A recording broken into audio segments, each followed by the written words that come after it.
آج کس عظیم ہستی کی شان بیان کرنی ہے۔ آج ماشاء اللہ 17 رمضان المبارک ہے، اور آج جس ہستی کا ہم نے تذکرہ کرنا ہے ان کی شان بڑی عرفہ، بڑی اعلیٰ ہے۔ ان کے القابات ہی اتنے پیارے ہیں۔ ان کو ام المومنین، زوجہ رسول کریم، حبیبہ حبیب خدا، عفیفہ، صدیقہ، عالمہ، مفتیہ، مفسرہ، محدثہ، فقیہہ، عابدہ، زاہدہ، طیبہ، طاہرہ کہا جاتا ہے۔ یقیناً بہت سارے ناظرین پہنچ گئے ہوں گے۔ جی ہاں، آج ہماری مراد حضرت عائشہ صدیقہ رضی اللہ تعالی عنہا کی ذات ہے۔ کیا عظیم ہستی ہیں آپ، کیا مقام آپ کو حاصل ہوا ہے۔ آپ ام المومنین، مومنوں کی ماں ہیں۔ آپ کا نام نامی، اسم گرامی عائشہ، کنیت ام عبداللہ، والدہ کا نام ام رومان، اور والد امیر المومنین حضرت سیدنا ابو بکر صدیق رضی اللہ تعالی عنہ ہیں۔ 17 رمضان مبارک 57 یا 58 سنہ ہجری میں مدینہ منورہ میں آپ رضی اللہ تعالی عنہ نے دنیا سے پردہ فرمایا۔ گویا آج آپ کا یوم وصال ہے۔ سیدنا ابو ہریرہ رضی اللہ تعالیٰ عنہ نے آپ رضی اللہ تعالی عنہ کی نماز جنازہ پڑھائی، اور آپ کی وصیت کے مطابق رات میں لوگوں نے آپ کو جنت البقیع میں دوسری ازواج مطہرات رضی اللہ تعالی عنہن کے پہلو میں دفن کیا۔ کیا خوبصورت اشعار آپ کی شان میں لکھے گئے۔ اس مبارک ماں پہ صدقے کیوں نہ ہو سب اہل دی، جو ہو ام المومنی بنت امیر المؤمنین۔ کیا مبارک نام ہے، کیسا پیارا ہے لقب، عائشہ محبوبہ محبوب رب العالمین۔ سبحان اللہ، سبحان اللہ۔ ام المومنین حضرت عائشہ صدیقہ رضی اللہ تعالی عنہا کو دیگر ازواج مطہرات پر جو فوقیت، جو ممتاز حیثیت حاصل ہے وہ کمال ہے۔ آپ کو جو خاص ایک مقام حاصل ہوا کہ جب نبی پاک علیہ الصلوۃ والسلام کے دنیا سے پردہ فرمانے کا وقت آیا، تو جو دنیا کے آخری لمحات کی کیفیت بیان کرتے ہوئے بی بی عائشہ خود فرماتی ہیں کہ جب مزاج رسول پاک میں شدت مرض کی وجہ سے تکلیف محسوس ہو رہی تھی، اس وقت میرے پاس میرے بھائی حضرت عبد الرحمن آئے، ان کے ہاتھ میں مسواک تھی۔ میرے سرتاج صاحب معراج صلی اللہ تعالی علیہ وسلم ان کی طرف دیکھنے لگے، تو میں جانتی تھی کہ میرے آقا علیہ الصلوۃ والسلام مسواک پسند فرماتے ہیں۔ تو میں نے عرض کی کہ حضور کیا میں آپ کے لیے مسواک لے لوں؟ تو آپ نے سر مبارک سے ہاں ارشاد فرمایا۔ تو میں نے حضرت عبد الرحمن سے مسواک لے لی، اور نبی پاک علیہ الصلوۃ والسلام کو کچھ سخت محسوس ہوئی، تو میں نے عرض کی کیا میں اسے نرم کر دوں؟ پیارے آقا علیہ الصلوۃ والسلام نے سر کے اشارے سے فرمایا ہاں۔ تو بی بی عائشہ فرماتی کہ میں نے مسواک کو چبا کر نرم کیا۔ آپ علیہ الصلوۃ والسلام کے سامنے پانی کا ایک پیالہ تھا، میرے آقا دست اقدس اس پانی کے اندر داخل فرماتے، اور اپنے چہرہ انور پر مس کرتے اور فرماتے لا الہ الا اللہ ان للموت سکرات، یعنی اللہ پاک کے سوا کوئی معبود نہیں، بے شک موت کے لیے سختیاں ہیں۔ پھر اپنا دست اقدس بلند کر کے عرض کرنے لگے، پھر رفیق الاعلیٰ یعنی رفیق اعلیٰ میں، یہاں تک کہ نبی پاک علیہ الصلوۃ والسلام نے دنیا سے پردہ فرما لیا۔ سبحان اللہ، سبحان اللہ۔ ذرا غور کیجئے کہ آخری وقت نبی پاک علیہ الصلوۃ والسلام کے ساتھ جو تعلق بی بی عائشہ صدیقہ رضی اللہ تعالی عنہا کو حاصل ہوا، کیا خوبصورت اشعار لکھے ہیں۔ جن کا پہلو ہو نبی کی آخری آرام گاہ، جن کے حجرے میں قیامت تک نبی ہو جاں گزیں، آستاں ان کا فرشتوں کی زیارت گاہ ہے، کیونکہ اس میں جلوہ فرما ہے امام المرسلین۔ سبحان اللہ، سبحان اللہ۔ سنا آپ نے ناظرین کہ نبی پاک علیہ الصلوۃ والسلام نے بی بی عائشہ صدیقہ رضی اللہ تعالی عنہا کو کیا شرف عطا کیا، کیسی خصوصی قرب اور رفاقت پانے کا منفرد اعزاز عطا کیا کہ بی بی عائشہ صدیقہ رضی اللہ تعالی عنہا کی گود میں نبی پاک گویا آرام فرما تھے۔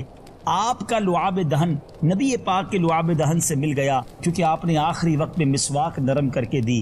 آج بھی جو روضہ رسول ہے، جی ہاں مدنی چینل کے ناظرین، آج بھی ہم جو سنہری جالیوں پر حاضری دیتے ہیں، چونکہ حجرہ عائشہ میں نبی پاک نے دنیا سے پردہ فرمایا تھا، تو وہی جگہ آپ کا مزار بنا۔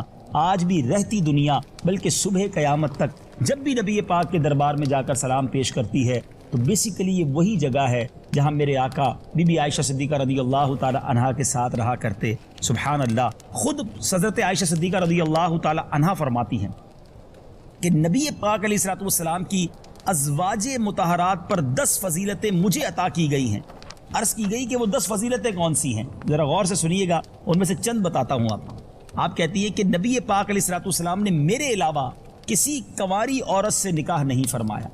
نمبر 2، میرے علاوہ ازواج مطہرات میں سے کوئی بھی ایسی نہیں ہے جس کے ماں باپ دونوں مہاجر یعنی ہجرت کرنے والے ہوں. آپ کی والدہ نے بھی ہجرت کی, آپ کے والد نے بھی ہجرت کی. سبحان اللہ. آپ فرماتی ہیں کہ اللہ پاک نے میری پاک دامنی کا بیان آسمان سے قرآن میں نازل کیا. سبحان اللہ. اور فرماتی ہیں کہ نکاح سے پہلے حضرت جبریل امین علیہ الصلوۃ والسلام ایک ریشمی کپڑے میں میری صورت لے کر بارگاہ رسالت میں حاضر ہوئے تھے اور عرض کی ان سے نکاح کر لیجئے کیونکہ یہ آپ کی زوجہ ہیں. گویا کہا جا سکتا ہے کہ جبریل امین رشتہ لے کر نبی پاک علیہ الصلوۃ والسلام کی بارگاہ میں حاضر ہوئے. سبحان اللہ. حضور اقدس علیہ الصلوۃ والسلام نماز تہجد پڑھتے تھے اور میں آپ علیہ الصلوۃ والسلام کے آگے سوئی رہتی تھی. امہات المومنین میں سے کوئی بھی نبی پاک علیہ الصلوۃ والسلام کی اس کریمانہ محبت سے سرفراز نہیں ہوئی. اور آگے فرماتی ہے کہ پیارے آقا علیہ الصلوۃ والسلام پر نزول وحی کے وقت نبی پاک علیہ الصلوۃ والسلام میرے پاس تشریف فرما ہوتے تھے. میرے علاوہ آپ علیہ الصلوۃ والسلام کی ازواج میں کسی دوسری زوجہ محترمہ کے پاس آپ پر وحی کا نزول نہیں ہوا. سبحان اللہ. فرماتی ہیں کہ نبی پاک علیہ الصلوۃ والسلام کا سر انور میرے حلق اور سینے کے درمیان تھا اور اسی حالت میں نبی پاک علیہ الصلوۃ والسلام کا وصال ہوا. پیارے آقا علیہ الصلوۃ والسلام نے میری باری کے دن یعنی جب میرے یہاں نبی پاک نے کرم فرمانا تھا اس دن دنیا سے پردہ فرمایا. اور سبحان اللہ. فرماتی ہیں کہ نبی پاک علیہ الصلوۃ والسلام کی قبر انور میرے گھر میں بنائی گئی. کیا مرتبہ ہے, کیا شان ہے. سبحان اللہ. کیا خوبصورت بات. مفتی احمد یار خان نعیمی اپنے اشعار میں لکھتے ہیں, دی گواہی آپ کی عفت کی سورہ نور نے, مدحا کرتا ہے تیری عصمت کی قرآن مبین. ان کے بستر میں وحی آئے رسول اللہ پر اور سلام خادمانہ بھی کریں روح الامین. کیا شان ہے بی بی عائشہ صدیقہ رضی اللہ تعالی عنہا کی. نبی پاک علیہ الصلوۃ والسلام نے خود حضرت عائشہ صدیقہ رضی اللہ تعالی عنہا کے فضائل کیسے بیان کیے.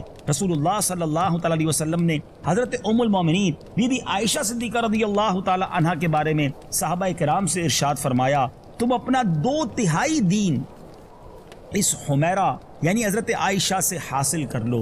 سبحان اللہ. یعنی آپ مفتیہ تھی, آپ مفسرہ تھی, آپ ایک ایسی عالمہ تھی کہ صحابہ کرام بھی اپنے مسائل کے لیے آپ سے رجوع کیا کرتے. پیارے آقا علیہ الصلوۃ والسلام نے سیدہ فاطمہ الزہرا رضی اللہ تعالی عنہا سے فرمایا, اے فاطمہ کیا تم اس سے محبت نہیں کرو گی جس سے میں محبت کرتا ہوں. سیدہ فاطمہ زہرا رضی اللہ تعالی عنہ نے عرض کیا, کیوں نہیں. اس پر نبی پاک علیہ الصلوۃ والسلام نے فرمایا, عائشہ سے محبت رکھو. سبحان اللہ. سبحان اللہ. ایک اور جگہ نبی پاک علیہ الصلوۃ والسلام نے فرمایا, عائشہ کی فضیلت عورتوں پر ایسی ہے جیسے سرید کی فضیلت تمام خانوں پر. یعنی اس طرح نبی پاک نے بی بی عائشہ صدیقہ رضی اللہ تعالی عنہا کے فضائل بیان کیے. میٹھے اسلامی بھائیوں اور مدنی چینل کے ناظرین, آپ رضی اللہ تعالی عنہا کیسی سخی تھی, کس قدر سخاوت کیا کرتی کہ آپ کے پاس غریب آتے آپ ان کی مدد کرتی. ایک بار اہل بیت اطہار کی بارگاہ میں بکری پیش کی گئی اور انہوں نے اس کو ذبح کر کے تقسیم کر دیا. نبی پاک کچھ دیر کے بعد تشریف لائے اور ارشاد فرمایا کہ اے عائشہ کیا بچا ہے. بی بی عائشہ صدیقہ رضی اللہ تعالی عنہا نے کہا کہ حضور کاندھے کے سوا کچھ نہیں بچا ہے. یعنی بکری کا جو کاندھے کا گوشت تھا وہ بچ گیا ہے, باقی سب بانٹ دیا ہے. تو کیا عرض کیا, حضور کاندھے کے سوا کچھ نہیں بچا. اللہ اکبر. نبی پاک علیہ الصلوۃ والسلام نے جو جواب دیا ناظرین وہ سننے سے تعلق رکھتا ہے, سمجھنے سے تعلق رکھتا ہے. میرے آقا نے فرمایا, اے عائشہ کاندھے کے سوا سب بچ گیا ہے. جی ناظرین سمجھے آپ, یعنی جو بٹ گیا ہے وہ بچ گیا ہے. کاش یہ فلسفی یہ سارا معاملہ ہم سمجھ جائیں کہ جو اللہ کی راہ میں بٹتا ہے نا وہی بیسیکلی بچتا ہے. جو ہم نے کھا لیا یا جو ہم نے یوز کر لیا یا جو پیچھے چھوڑ کے جاتے ہیں, کھا کر ختم ہو جاتا ہے, پیچھے چھوڑتے ہیں تو ہمیں تو نہیں ملتا. جو آگے پہنچانا ہے نا آخرت کے لیے بیسیکلی وہی بچا ہوا ہے نا. تو جو اللہ کی راہ میں خرچ ہو جاتا ہے, جو اللہ کی راہ میں خرچ ہو جاتا ہے, جو بانٹ دیا جاتا ہے نیکی کے کاموں میں, بیسیکلی وہی سیونگ ہے, وہی بچنا ہے. اللہ کرے میں اپنی بات آپ سب کو سمجھانے میں کامیاب ہو جاؤں کہ آپ بات اگر سمجھ رہے ہیں کہ آپ جو اللہ کی راہ میں خرچ کریں گے نا وہی آپ کا بچا ہوا مال ہے, وہی آپ کی سیونگ ہے اور وہی آپ کو کام آنی ہے. کیونکہ حدیث قدسی بڑی پیاری ہے. اللہ تعالیٰ ارشاد فرماتا ہے جس کا مضمون ہے, اے ابن آدم اپنا مال میرے پاس جمع کرا دے, نہ جلے گا نہ ڈوبے گا نہ کم ہوگا. میں اس دن تجھے عطا کروں گا جس دن تجھے ایک ایک نیکی کی ضرورت ہوگی. اللہ اکبر. اگر آپ چاہتے ہیں کہ آپ کا مال سیو ہو جائے, سیکیور ہو جائے اور آپ کو اس دن ملے جس دن لوگ ایک ایک نیکی کو ترس رہے ہوں گے, تو خرچ کیجئے اللہ کی راہ میں، جو نیکی کا کام نظر آئے خرچ کیجئے، غریبوں کی مدد کیجئے، پریشان حالوں کی مدد کیجئے، اپنے پڑوسیوں کی مدد کیجئے، کوئی نیکی کا کام ہو رہا ہے تو اس میں آگے بڑھ کے تعاون کیجئے، کہ ہمیں نہیں معلوم کہ ہمارا یہ رقم دینا کب کہاں کیسے کام آئے گا۔ ایک اور خوبصورت حدیث پاک ہے، نبی پاک فرماتے ہیں جس کا مضمون ہے گن گن کر خرچ نہ کرو ورنہ وہ رب کریم بھی تمہیں گن گن کر عطا فرمائے۔ کاش اہل بیت اطہار کی ان سخاوتوں کا اللہ میں حصہ عطا فرمائے کہ وہ اپنے پاس تھوڑا ہوتا تھا پھر بھی بانٹ دیتے تھے۔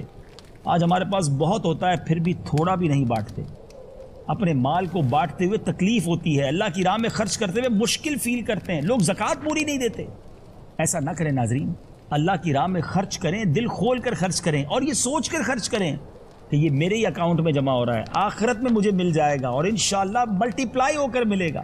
خرچ بھی کریں، اللہ کا شکر بھی ادا کریں کہ مولا تیری مہربانی، تو نے خرچ کرنے والا بنایا، مانگنے والا نہیں بنایا۔ تو بہرحال ناظرین، اہل بیت اطہار جتنے نبی پاک کی ازواج ہیں، پیارے آقا کی آل ہے، سبحان اللہ، یہ وصف تو سب میں موجود تھا کیونکہ یہ گھرانہ میرے حضور کا ہے۔ شاعر لکھتے ہیں نا، جو تم سے نہ مانگوں تو پھر کس سے مانگوں، آقا تمہارا تو سارا گھرانہ سخی ہے۔ ایسی سخاوت تھی کہ اپنے پاس لباس کم ہوتے تھے، اپنے پاس کھانا پینا کم ہوتا تھا، فاقہ ہوتا تھا، مگر کوئی اللہ کے نام پہ مانگنے والا آ جاتا تو وہ اپنی ضرورت کی چیز بھی دوسرے کو دے دیا کرے۔ سبحان اللہ۔ ایک بار نبی پاک علیہ السلام بی بی عائشہ صدیقہ رضی اللہ تعالیٰ عنہ کے پاس آئے اور روٹی کا ایک ٹکڑا گرا ہوا دیکھا۔ آقا علیہ السلام کی تربیت کا انداز دیکھیں، اپنی ازواج کے ساتھ تعلق کا انداز دیکھیں۔ نبی پاک نے اس روٹی کے ٹکڑے کو اٹھایا اور فرمایا، اے عائشہ روٹی کی قدر کرو۔ حدیث کا مضمون ہے، فرماتے ہیں جس قوم سے گئی ہے پھر واپس نہیں آئی۔ اب ذرا بتائیے یہ کیسا شاندار سبق ہے۔ آج ہمارے گھروں میں کتنا اناج ضائع ہوتا ہے۔ رمضان جاری ہے نا، سحری پک رہی ہوگی، افطاری بن رہی ہوگی، ہم کہیں دعوت میں جا رہے ہوں گے، غور کیجئے ہمارے دسترخوان پہ بعض اوقات اتنی چیزیں ہوتی ہیں، بہت سے غریب ایسے ہوں گے جن کے لیے افطاری کے لیے سامان ان کے دسترخوان پہ نہیں ہوگا، شاید وہ باسی پرانی روٹی کھا کر سحری کرتے ہوں۔ آج ہم سحری کے لیے الگ پکاتے ہیں، افطاری کے لیے الگ بناتے ہیں۔ اگر اللہ نے نوازا ہے اس کا مطلب یہ نہیں کہ ہم اناج کو ضائع کریں۔ دسترخوان سے بہت سارا کھانا ڈسٹ بن میں چلا جاتا ہے۔ ہماری دعوتوں کا تو بعض اوقات یہ حال ہوتا ہے کہ اتنا کھانا ایک دعوت میں ضائع ہوتا ہے کہ کئی لوگوں کا مہینے بھر کا راشن ہو سکتا ہے۔ ایسا نہ کریں، ایسا نہ ہو کہ یہ بے برکتی کا سبب بن رہا ہو۔ تو بہرحال اہل بیت اطہار کے اس خوبصورت ٹاپک سے ہمیں یہ بھی سیکھنے کو ملا کہ ہمیں اناج کی قدر کرنی چاہیے۔ بی بی عائشہ صدیقہ رضی اللہ تعالی عنہا نے ایک بار نبی پاک سے عرض کی کہ حضور میرے لیے دعا فرمائیں، اللہ پاک مجھے جنت میں آپ کی ازواج مطہرات میں سے رکھے۔ پیارے آقا علیہ السلام نے کیا فرمایا، اگر تم اس رتبے کی تمنا رکھتی ہو تو تمہیں چاہیے کہ کل کے لیے کھانا بچا کر نہ رکھو، جب تک کسی کپڑے میں پیوند لگ سکتا ہے تب تک اسے بیکار نہ سمجھو۔ ام المومنین حضرت عائشہ صدیقہ رضی اللہ تعالی عنہا فقر کو مالداری پر ترجیح دینے کی اس نصیحت پر ایسی عمل پیرا رہی کہ زندگی بھر کبھی آج کا کھانا کل کے لیے بچا کر نہ رکھا۔ آقا کا قرب جو چاہیے تھا، جنت میں آپ کی زوجہ بننا تھا، نبی پاک نے توکل کا ایسا درس دیا کہ کل کے لیے کھانا بچا کر نہیں رکھنا۔ حالانکہ یہ وہ لوگ تھے جن کے لیے جنت جن کے لیے بنی ہے۔ نبی پاک تو اللہ کی عطا سے مالک کی جنت ہے نا، فقر ہے، غربت ہے، مگر پھر بھی خوش ہیں، اللہ کی رضا پر راضی ہیں۔ آج ہمارے ساتھ بہت سو کے ساتھ ایسا معاملہ نہیں ہے۔ ہمارے پاس کئی دنوں کا کھانا ہے، کئی دنوں کے لیے ہمارے پاس سامان ہے، مگر پھر بھی ٹینشن ہے، پھر بھی فکر ہے، پھر بھی کمپلین ہے، بہت تھوڑا ہے میرے پاس، پتہ نہیں بعد میں کیا ہوگا، سال دو سال بعد کیا ہوگا۔ ایسا نہ کریں، اللہ پر بھروسہ رکھیں، توکل کیجئے۔ بہرحال مدنی چل کے ناظرین، باتیں تو بہت ساری ہیں، یہ ہستیاں ایسی ہیں کہ جن کے لیے اس چھوٹے سے سلسلے میں بات کمپلیٹ نہیں ہو سکتی ہے۔ اللہ نے ان کو وہ مقام دیا ہے جن کا ذکر قرآن میں موجود ہے، جن کی پاکی کا خدائے پاک کرتا ہے بیاں، آیا تطہیر سے ظاہر ہے شان اہل بیت۔ اور یہ وہ گھرانہ ہے، یہ وہ بی بی عائشہ صدیقہ رضی اللہ تعالیٰ عنہ کا حجرہ ہوا کرتا کہ جبریل امین بھی آتے نا تو اجازت لے کر آتے۔ آئے ہائے، ذرا مرتبہ سوچئے، روح الامین ہیں مگر اس گھر میں آنا ہے تو اجازت لینی ہے۔ مولانا حسن رضا خان صاحب لکھتے ہیں نا، جن کے گھر میں بے اجازت جبرائیل آتے نہیں، قدر والے جانتے ہیں قدر و شان اہل بیت۔ اللہ تبارک و تعالی ہم سب کو سچی اہل بیت کی غلامی عطا فرمائے، ان کے فیضان سے ہم سب کو مالا مال فرمائے، تربت حضرت عائشہ صدیقہ رضی اللہ تعالی عنہا پر کروڑوں رحمتوں کی بارش برسائے، اور ان کی سیرت سے ہم سب کو اپنی زندگی میں کچھ سبق لینے کی توفیق عطا فرمائے. اسلامی بہنیں بھی سن رہی ہوں گی, اللہ پاک ہماری اسلامی بہنوں کو پردے کی توفیق عطا فرمائے, حیا کی چادر نصیب فرمائے, ہم سب کو با حیا بننا نصیب فرمائے. مدنی چینل دیکھتے رہیے. اگلے سلسلے یہ شان ہے ان کے غلاموں کی, اس میں ایک اور عظیم ہستی کا ذکر خیر لے کر حاضر ہوں گے. صلو علی الحبیب صلی اللہ تعالی علی محمد صلی اللہ علیہ وسلم.